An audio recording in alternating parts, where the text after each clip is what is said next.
guys, so this is how my shopping looks like, and I will be making you guys my version of egusi. I'm gonna use the other meats that I bought last time, since I still have loads, and the other fish from last time as well. So let's get this egusi cooking. First thing we do is prepare our meat and wash it as usual. Your meat has to be very clean. And then we place the meat into the pot that you want to use for your cooking. Your pot is now ready to be placed onto the cooker. Hi guys, this is Lilo Matams, also known as Kelopa Z. I am here cooking egusi from Nigeria and pounded yam.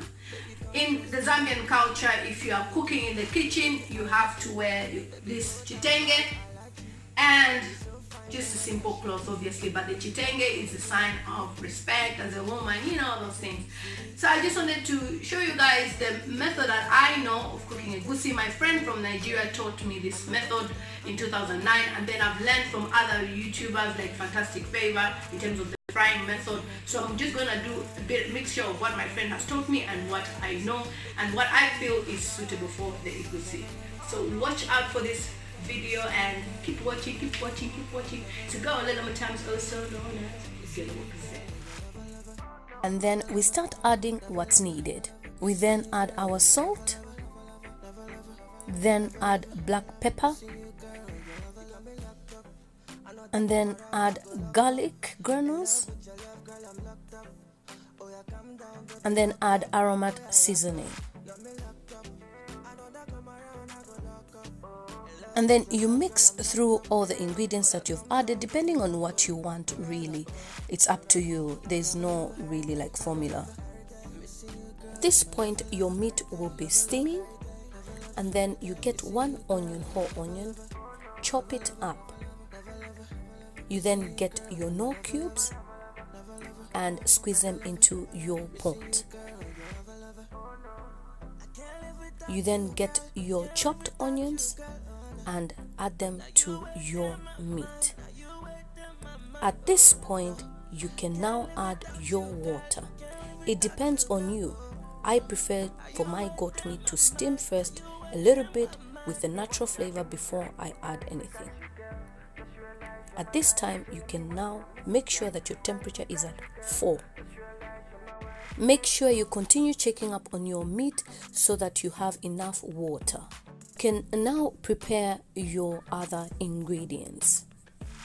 You chop them into big chunks because they will be going into the blender. You can now place your chopped tomatoes, red peppers, and ginger into your blender. I love ginger, guys, so I use ginger in everything, but it's up to you. For my egusi, I prefer using powdered pepper, so I add it to the blender. This is what I use. Don't forget your onions. I know onions will make you cry, but you don't have a choice. We need them for blending, so you add them as well to the blender and add just a little bit of water. It depends on the soup you want. You can now blend your ingredients and make sure you have a smooth paste. The ultimate is that we have a tasty soup, so how you do it is dependent on you. My children love a lot of soup. Don't allow your water to drain, so keep checking up on your meat. It's a big task, but it has to be done, and add your little bit of water. Meanwhile, your bitter leaf should be in a bowl. You'll have soaked it for a few hours. Depending on your quantity, you can now prepare your egusi and place it in your bowl. You then take one small onion, chop your onions up, and then pour them into your bowl of egusi. Start mixing them. I got this tip from Fantastic Favor. And then start adding a bit of water until you have a very smooth paste.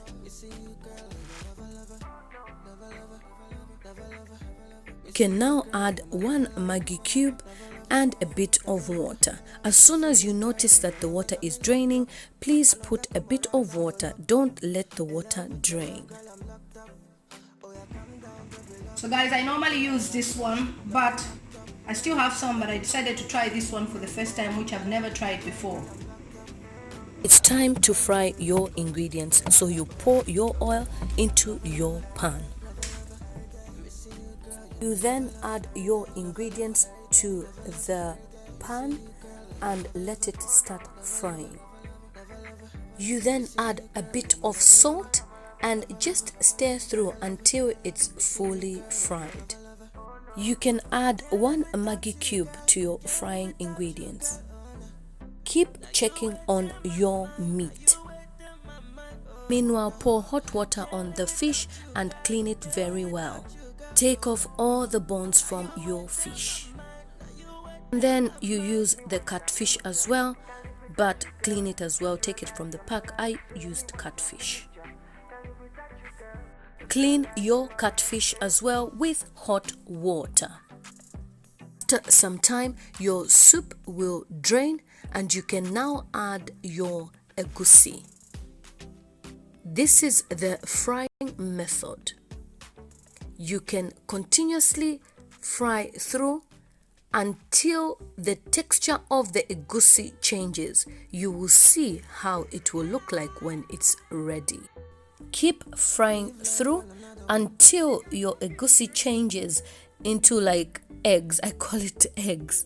Maybe that's why it's called egusi, but it just looks like fried eggs when it's properly done.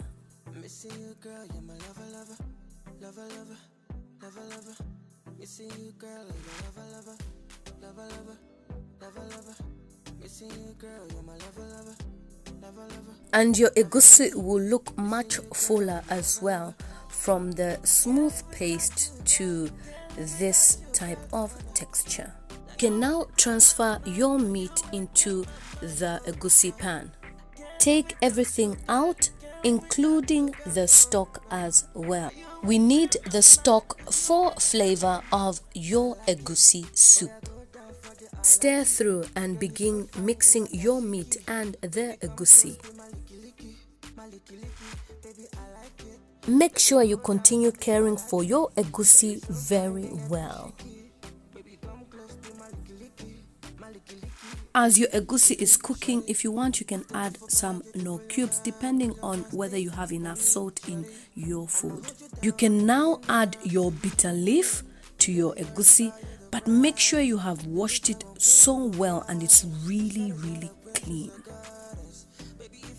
As long as you had soaked your bitter leaf earlier, it will be less bitter. You can now add your fish to the pan. Don't forget your crayfish. Crayfish is an important ingredient that is used in most Nigerian foods. So in this egusi, I just had to put half of the packet, otherwise it would be too much. Keep caring for your egusi and make sure that you have enough water in your egusi and it's cooking well. Don't forget your stockfish. It's an important ingredient. Stockfish is really strong, so I just add 1 to add the flavor. You will see when your egusi is ready. You will tell by the look of it. So guys, I'm a Zambian that likes to try different nationality foods, and if I like your food, I want to learn how to cook it. That's just me. I don't want to be calling you every time to cook for me. And did you notice something about what I'm wearing? Did you see that? Motam's farms. Everything about me is Motam's. So this is what I keep on talking about. That's my farm logo. Yes. You will know more about my farm in the future. I'm waiting for YouTube to monetize me first, then we start doing proper vlogs. Let's do this. You need to try this.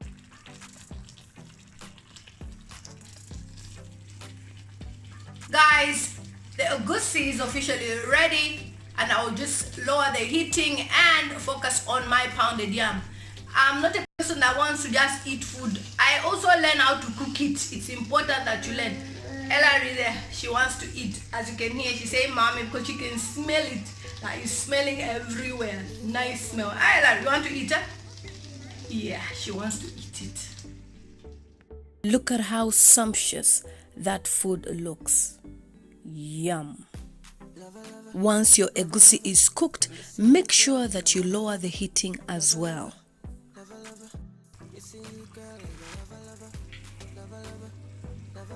My kids love a lot of soup, so my egusi has to have a lot of soup. That's why I used a lot of tomatoes and ingredients and, you know. This is ready. This is the egusi made by Lily Mutams.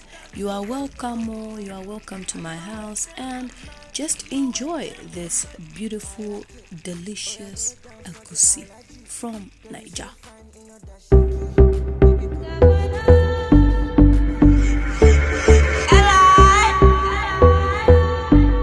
Live life on another one.